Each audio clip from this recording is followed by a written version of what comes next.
Hello class 12। In this video हम पढ़ने वाले हैं अबाउट द डिहाइड्रेशन। हम पढ़ रहे थे chemical reactions of alcohol, phenols and ether.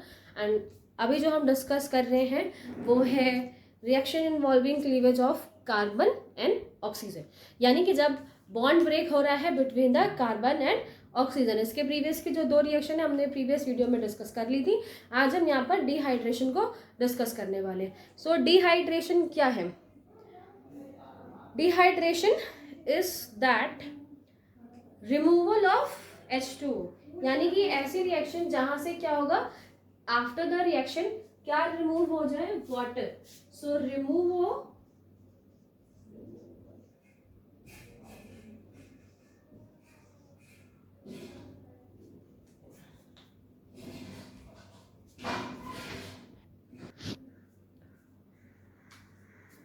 Removal of water. So first यहाँ पे क्या होगा कि रिमूवल ऑफ वाटर है, वाटर इस रिएक्शन में क्या हो जाएगा? रिमूव हो जाएगा। एंड ऑल्सो हमें ये रिएक्शन करवाने के लिए किसका यूज करना पड़ेगा? In the presence of acid. In the presence of acid ये रिएक्शन होती है। एंड वो भी एसिड, कौन से एसिड्स?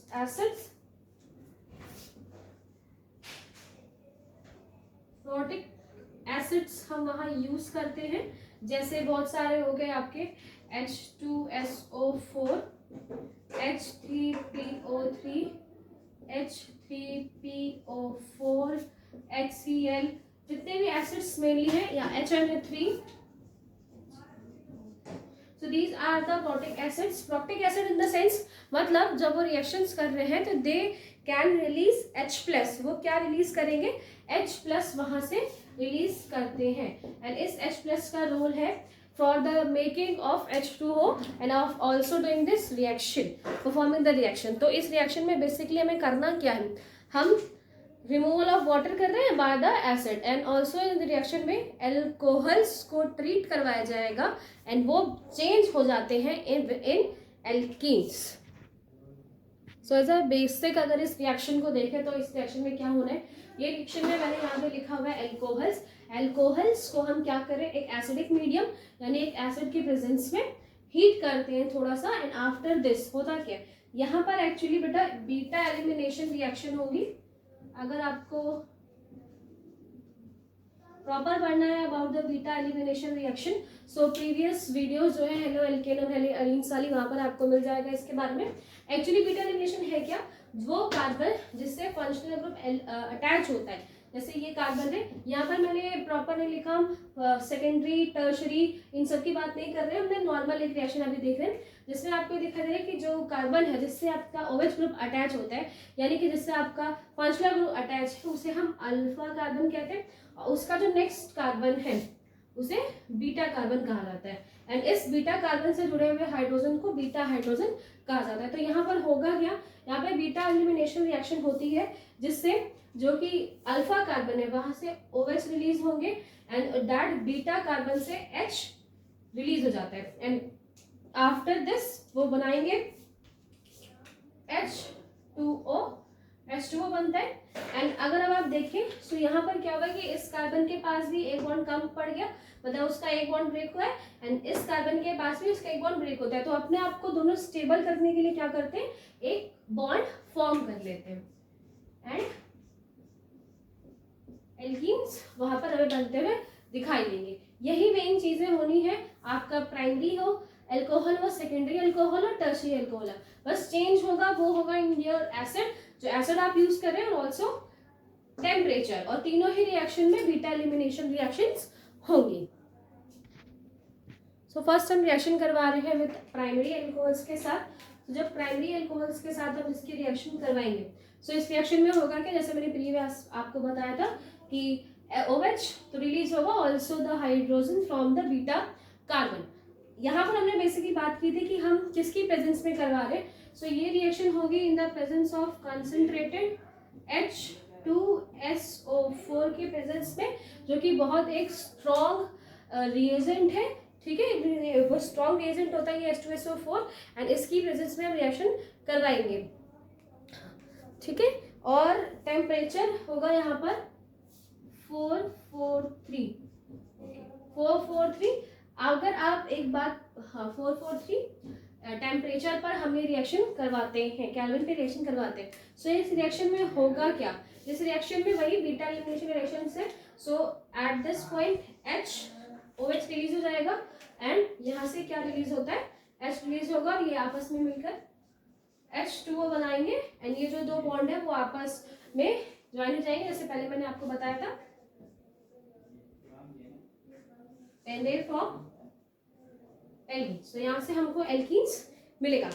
तो बेसिक बात ये थी कि हमने यहाँ पर जो यूज किया है वो है कंसंट्रेटेड H2SO4। कंसंट्रेटेड H2SO4 को हम यहाँ पर क्यों लिख रहे हैं, बिकॉज बहुत स्ट्रॉन्ग ऑक्सीडाइजिंग एजेंट है। सो एक स्ट्रॉन्ग रिएजेंट का हमने यूज क्यों किया, स्ट्रॉन्ग रिएजेंट का यूज इसलिए किया है बिकॉज जो एल्कोहल्स है यानी कि प्राइमरी एल्कोहल्स हैं वो ये वाली यानी डिहाइड्रेशन रिएक्शंस कम देना प्रेफर करते हैं या फिर कम रिएक्टिव होते हैं फॉर द डिहाइड्रेशन रिएक्शन। क्यों होंगे वो भी हम लास्ट में डिस्कस करेंगे, लेकिन first reaction with the primary alcohols ऐसे होगी। Next reaction in this reaction, जैसे आपको ये है हमारा सेकेंडरी एल्कोहल हमने यूज किया, सेकेंडरी एल्कोहल। इसमें होगा क्या बेटा, इसमें आपको दिखाई दे सेकेंडरी किस तरीके से, ये कार्बन है, इसके एक साइड कार्बन, ये कार्बन इन सेंटर, इसके एक तरफ एल्काइल ग्रुप लगा है, ये भी एक एल्काइल ग्रुप लगा हुआ है, एक साइड H और एक साइड OH ग्रुप अटैच है। सो यहाँ पर दोनों ही यानी कि ये जो मेन कार्बन है जिससे आपका फंक्शनल ग्रुप लगा हुआ है वो आपका अल्फा कार्बन है एंड बाकी जो नेक्स्ट कार्बन है ये भी बीटा कार्बन है and it's also beta carbon. So इस रिएक्शन में हम जो एसिड यूज कर रहे हैं वो है हमारा 85% H3PO3। 85% हम यूज करते हैं H3PO3 को। H3PO3 हम यहाँ पर यूज कर रहे हैं। आपकी जो बुक है वहाँ पे H3PO4 लिखा हुआ है, नो प्रॉब्लम विद दिस।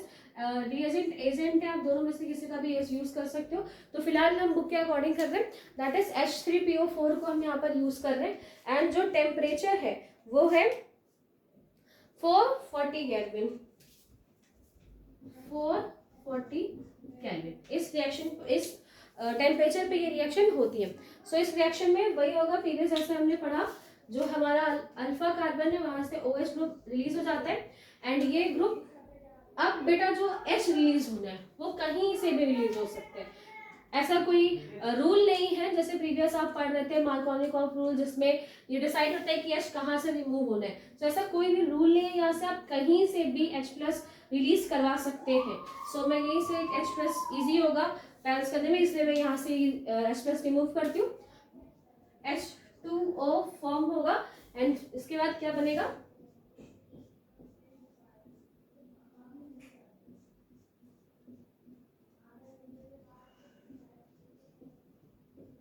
इस तरीके से स्ट्रक्चर बनेगा, इस तरीके से एक एल्कीन हमें यहाँ पर मिलेगी। सो अब अगर आपने ये चीज देखा कि डिफरेंस क्या था, ये तो चलिए वही था कि OH ग्रुप और H रिलीज हो रहे हैं। डिफरेंस इज दैट कि यहाँ पर हमने स्ट्रॉन्ग ऑक्सीडाइजिंग एजेंट या फिर स्ट्रॉन्ग एसिड को यूज नहीं किया है, एक H2SO4 के कंपैरिजन वीक एसिड को यूज किया है एंड ऑल्सो टेम्परेचर भी रिड्यूस हो जाता है। ठीक है, नेक्स्ट टर्शरी एल्कोहल्स के साथ next reaction with our tertiary alcohol के साथ हम ये रिएक्शन करवाएंगे, जिसे मैंने इसको शॉर्ट करके लिखा बिकॉज बहुत बड़ा सा स्ट्रक्चर लगने लगता है। सो होगा कि इस रिएक्शन में जो हम एसिड का यूज कर रहे हैं that is 20% H2SO4, 20% H3PO4। H2SO4 का यूज बिल्कुल नहीं करेंगे। H2SO4 इसलिए यूज नहीं करें कि बहुत स्ट्रॉन्ग रिएजेंट है एंड इतने स्ट्रॉन्ग रिएजेंट की यहाँ हमें जरूरत नहीं है। क्यों नहीं है, बिकॉज जो टर्शरी एल्कोहल है वो डिहाइड्रेशन रिएक्शन बहुत इजीली परफॉर्म करते हैं, बहुत ज़्यादा रिएक्टिव होते हैं, इजीली रिलेट करते हैं विद डिहाइड्रेशन। क्यों करते हैं हम आगे बताएंगे, फिलहाल हम यहाँ पे बता रहे हैं कि हम यहाँ पे 20% H3PO4 का यूज करते हैं एंड टेम्परेचर है वो भी रिड्यूस हो जाएगा, दैट इज 358 केल्विन। 358 केल्विन पे रिएक्शन होगी एंड कहीं से भी आप H रिमूव कर सकते हैं। मैंने इसको ओपन करके इसलिए लिखा ताकि इजीली हो जाए। सो एक हम H यहाँ से रिलीज करते हैं, OH, और एक H हम यहाँ से रिलीज करेंगे एंड दे फॉर्म H2O। और ये जो बचेगा हमारा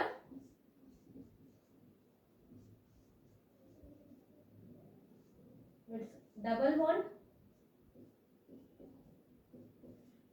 सो ऑल्सो इस तरह का स्ट्रक्चर हमें यहाँ पर बनता हुआ दिखेगा, that's also type of a alkene. ठीक है, सो ये तीनों ही रिएक्शंस आपने देखी with the primary alcohol, secondary alcohol and tertiary alcohol, and also temperature किस पे कितना होना चाहिए और कौन सा रिएजेंट हम यहाँ पर यूज कर रहे थे।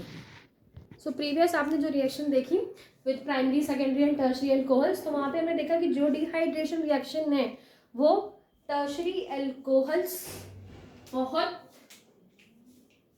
इजीली दे देते हैं with the less strong reagent के साथ भी वो रिएक्शन दे देंगे, विद मिनिमम टेम्परेचर भी रिएक्शन दे सकते हैं। और सेकेंडरी जो होता है वो फर्स्ट प्राइमरी की कंपैरिजन इजीली से रिएक्शन कर सकता है, यानी कि जो डिहाइड्रेशन रिएक्शन है ऑफ अल्कोहल्स वो इस फिनोमेनन को फॉलो करता है, जिसको ये रिएक्शन बहुत इजीली टर्शरी अल्कोहल देते हैं एंड उससे कम सेकेंडरी एंड उससे कम प्राइमरी।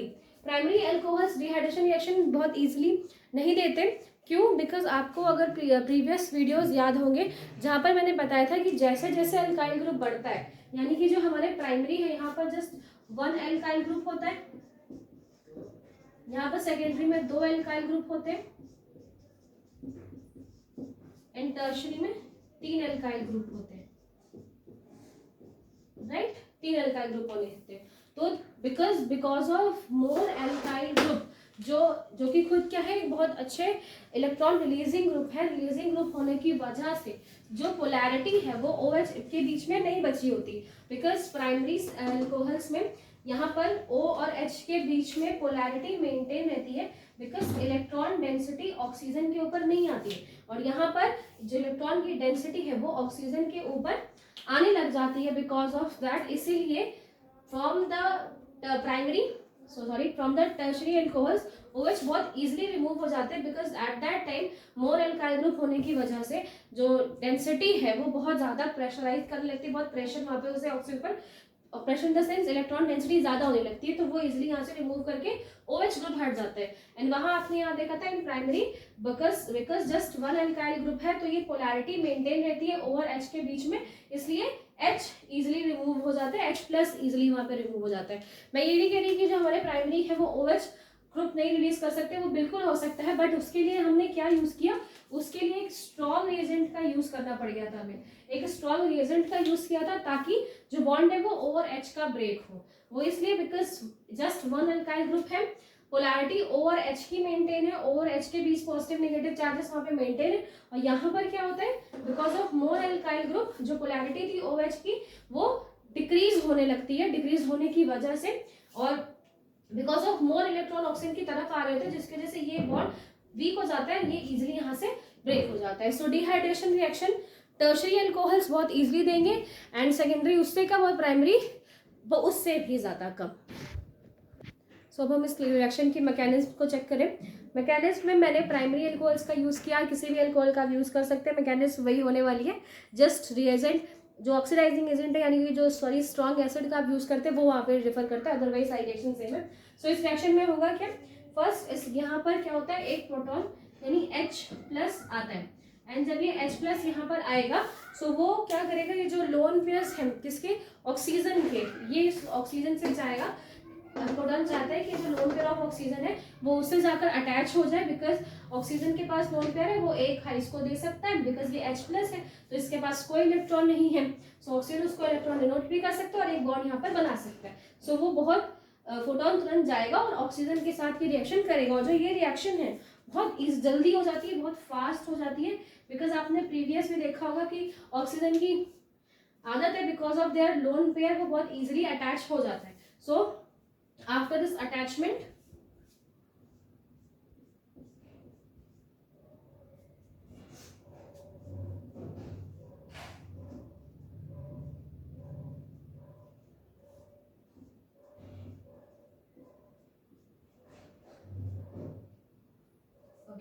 सो इस तरीके का एक, बिकॉज ऑक्सीजन ने अपने लोन पेयर शेयर कर लिए एंड लोन पेयर शेयर करने के बाद एंड क्योंकि यहाँ पर जो H+ है इसके पास कोई इलेक्ट्रॉन नहीं थे, ऑक्सीजन ने अपना लोन पेयर शेयर किया, दैट्स व्हाई यहाँ पर एक पॉजिटिव चार्ज आ जाता है। सो अब ऑक्सीजन ने रिएक्शन कर ली, बट अब वो सोचेगा कि अब उसके पास एक पॉजिटिव चार्ज आ गया एंड एट दैट सिचुएशन हमें मालूम है कि जब भी ऑक्सीजन के ऊपर पॉजिटिव चार्ज आता है तो वो इस सिचुएशन में बिल्कुल भी स्टेबल नहीं रह पाता, वो इस सिचुएशन से हटने की कोशिश करेगा, वो एक बॉन्ड ब्रेक करने की कोशिश करेगा, बिकॉज क्या चाहिए उसे, लोन पेयर्स चाहिए होते हैं। सो यहाँ पर होगा क्या, यहाँ पर आपके रिएजेंट का वर्क है कि कौन सा बॉन्ड ब्रेक होगा, इसीलिए आप वहां पर स्ट्रॉन्ग, लेस स्ट्रॉन्ग या लीस्ट स्ट्रॉन्ग रिएजेंट का यूज करते हैं। सो फिलहाल होगा क्या यहाँ पे, बिकॉज अपने इस पॉजिटिव चार्ज को हटाने के लिए ऑक्सीजन को एक बॉन्ड ब्रेक करना पड़ेगा, एंड वो बॉन्ड जो है वो कहाँ से ब्रेक होगा, वो हमारी जो नेक्स्ट स्टेप है उसमें हम देखते हैं, जिसमें एक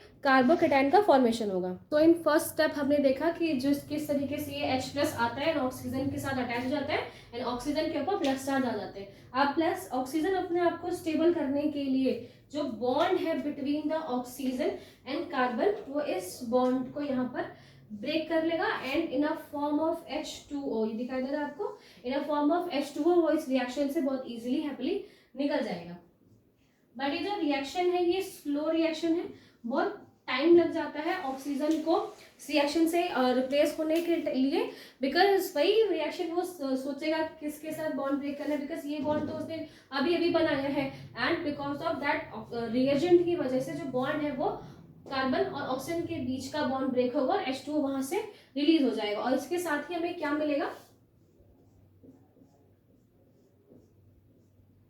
बिकॉज यहाँ जो बॉन्ड जब ऑक्सीजन ब्रेक करेगा बॉन्ड, सो वो जो इलेक्ट्रॉन जो उसने शेयर किए थे, यानी कि जो इलेक्ट्रॉन उसने शेयर किए थे वो, और जो कार्बन का है इलेक्ट्रॉन वो भी उसको अपने साथ लेके चला जाएगा और वो अपने आप को स्टेबल बना लेगा। बट बिकॉज कार्बन के भी इलेक्ट्रॉन लेके चला गया ऑक्सीजन, इसलिए कार्बन के ऊपर एक पॉजिटिव चार्ज आ जाता है। सो एक पॉजिटिव चार्ज आ जाएगा यहाँ पे कार्बन के ऊपर, और एक ये क्या बन जाएगा, एक कार्बोकेटाइन बनेगा। अगर आपने प्रीवियस वीडियोस देखे होंगे तो आपको पता होगा कि कार्बोकेटाइन ऑल्सो वेरी अनस्टेबल, बहुत अनस्टेबल है ये, बहुत ज़्यादा स्टेबल ये भी स्टेट में नहीं रह पाएगा। सो होगा क्या in third step, in third step जैसे कि आपको दिखाई दे रहा है कि कार्बोकेटाइन बना हुआ है, एंड इसी कार्बन से क्या था, इसी कार्बन से हमारा OH ग्रुप अटैच था, इसलिए हमारा एक ऐसा कार्बन है, ये अल्फा कार्बन है। सो जो इसके जिस प्रकार का कार्बन है बीटा कार्बन, वो सोचेगा बिकॉज ये बहुत अनस्टेबल है, सो उसको स्टेबल करने के लिए बीटा कार्बन क्या करेगा, कोई भी H यहाँ से रिप्लेस कर सकता है, कोई भी H वो यहाँ से खुद से रिप्लेस कर देगा, एंड ये जो H है वो इन फॉर्म ऑफ H+ यानी प्रोटॉन के रूप में यहाँ से निकल जाएगा, एंड अब एक बॉन्ड जो ये कार्बन के बीच का था, एंड एक बॉन्ड जो अब यहाँ पे बीटा कार्बन की वजह से बना हुआ है, जिसकी वजह से हमें एल्कीन्स बनते हुए मिलेंगे। सो और इस तरीके से रिएक्शन खत्म होती है। सो आपने रिएक्शन में एक चीज देखी, रिएक्शन में H+, ये जो H+ है ये अभी भी इस रिएक्शन में बचा हुआ है, एंड ये फर्दर क्या करेगा, नेक्स्ट आगे की तरफ जाएगा, एंड नेक्स्ट किसी अल्कोहल पे अटैक करेगा, और ये रिएक्शन इसी तरीके से चलती रहेगी। सो यहाँ से हमने ये रिएक्शन देखी, ये जो हमने प्रॉपर रिएक्शन यहाँ पर देख ली, और ये जो रिएक्शन है वो तब तक होती रहेगी जब तक कि H+ है यहाँ पर। एक बार रिएक्शन स्टार्ट हो जाएगी, देन प्रॉपर रिएक्शन खत्म हो तभी होगी जब प्रॉपर एल्कोहल वहाँ से खत्म हो गए, एथेन्स वहाँ पर, यानी कि जो हमारे एल्केन्स है वो प्रॉपर बन जाएंगे। तो ये रिएक्शन मैकेनिज्म आपने देखी डिहाइड्रेशन की। नेक्स्ट हम डिस्कस करेंगे ऑक्सीडेशन रिएक्शंस।